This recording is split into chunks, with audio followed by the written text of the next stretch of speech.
तर नमस्कार मित्रांनो, जय शिवराय. आपण नेहमीच लोकवस्तीमध्ये साप पकडत असतो आणि अशा ठिकाणी मुक्त करतो जिथे साप व्यवस्थित राहील आणि मुख्यतः सापापासून लोकांना कुठल्याही प्रकारचा धोका नसणार. तर असाच एक मोठा साईजचा एक नागोबा रेस्क्यू केलेला या सेफ्टी बॉक्समध्ये आपण त्याला ठेवलेला आहे आणि आता त्याला आपण अशा छान ठिकाणी त्याला मुक्त करतोय. तर हे नागोबांना आपण पहिल्यांदा मुक्त करून घेऊ. बाकीचं काय जे माहिती वगैरे असेल शब्द तर ते मी तुम्हाला नंतर देईल. नागोबा आतमध्येच फोन काढून बसलेत आणि ते पण आता निसर्गामध्ये मुक्त होण्यासाठी खूप उत्सुक आहेत. तर नागोबांचा हाच एक विषय आहे मित्रांनो, की नागोबा खूप मोठा फन काढतात. तर हा साप जो आहे तो मोठा असल्यामुळे मोठा फन काढत आहे. Indian spectacle cobra. आपण याला लगेच मुक्त करू, नंतर बाकीची मी माहिती तुम्हाला देईल. हे जा राजा.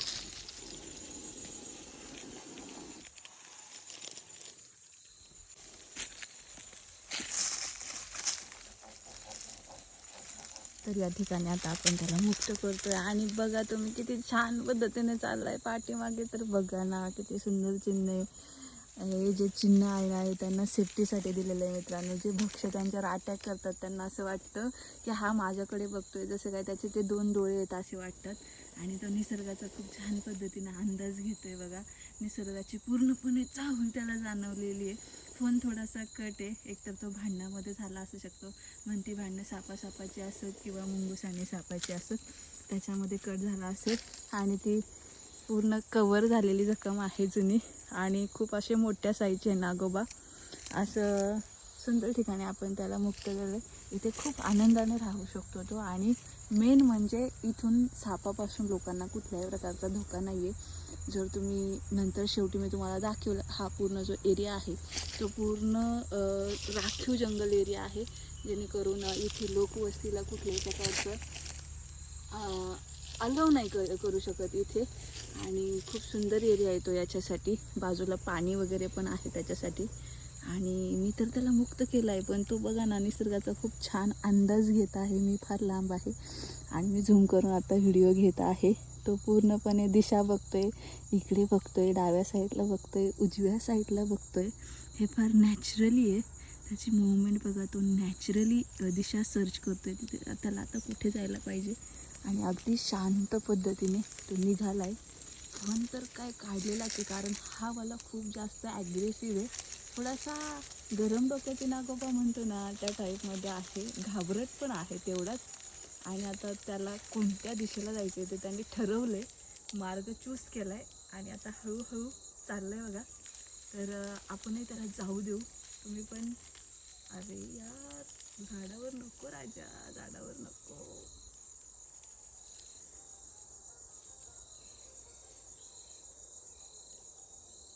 त्याने निर्णय घेतलाय झाडावर चढायचा. पण आता त्याला असं वाटतंय मी चढू की नको, चढू की नको. तो ठरवतोय अजून, मी चढायला पाहिजे की नाही चढायला पाहिजे. फायनली त्याचं डिसिजन आपल्याला पुढे समजेलच.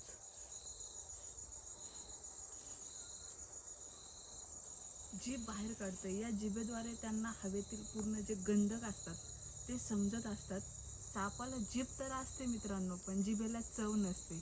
कान तर त्यांना नसतातच, त्यामुळे पुंगीचा किंवा कुठलाही आवाज ते ऐकू शकत नाही. पण जमिनीचे जे कंपन असतात किंवा व्हायब्रेशन असतात ते खूप त्यांना चांगल्या पद्धतीने जाणवतात.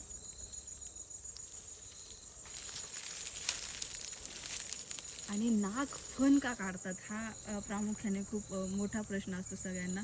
नाग हा फन काढण्याचं रिझन असं असतं, त्याला दाखवायचं असतं बघा मी किती मोठा आहे हे समोरच्याला दाखवायचं असतं, ज्याच्यामुळे तो असा फन उभा करतो. आता माझं काम होतं त्याला निसर्गामध्ये व्यवस्थित ठिकाणी मुक्त करणं. आता इथून पुढचं त्याचं जे जीवन असेल तर तो स्वतः छान पद्धतीने जगेल. फार माहीर असतात झाडावर चढण्यात. आपल्यासारखे त्यांना हातपायसुद्धा नाही आहेत, पण तरी देखील पहा, हातपाय नसूनसुद्धा कसं एका मसल पॉवर ते झाडावर चढतात. झाडावर चढून पक्ष्यांची वगैरे शिकार करतात. वरती हिरवागार सुंदर असा वेल आहे, त्या वेलावर चढतोय बघा कसा. त्याच्या धंदीमध्ये आता तो. तर अशाच पद्धतीने झाडांवर चढतात. आणि झाडांवर बऱ्याचदा ते का चढतात तर जे पक्षी असतात त्यांची घरटी असतात. पक्ष्यांची घरटी म्हणा किंवा त्यांचे अंडे आणि पिल्लं असतात त्या ठिकाणी, मग ते त्यांचे शिकार करतात. नाग दूध नाही पित, नागच काय कोणताच साप दूध नाही पित, पण लोकांची ही एक अंधश्रद्धा तयार झाली आहे. भरपूर वरती गेलाय आता तो, एकदम असा हळू चाललाय. साप एकदम हळू कधी चालतो, ज्यावेळेस त्याला कोणाची भीती जाणवत नाही, कसलीच भीती नसते, त्यावेळेस तो त्याच्या धुंदीमध्ये एवढा हळू चाललाय बघा. आणि आता तो वरती चढलाय ना, तो पुन्हा खाली उतरणार सुद्धा. तर असो, आपण त्याला आता सुंदर ठिकाणी मुक्त केले. ऑल द बेस्ट त्याच्यासाठी. जंगल बघू शकता किती सुंदर आहे. दरवेळेस तुमचं मला मेसेजेस असतात, तर तुमच्यासाठी आज खास हा रिलीजचा व्हिडिओ काढला आहे तुम्हाला दाखवण्यासाठी. हे बघा जंगल, हे प्राण्यांसाठी पक्ष्यांसाठी असं राखीव एरिया आहे.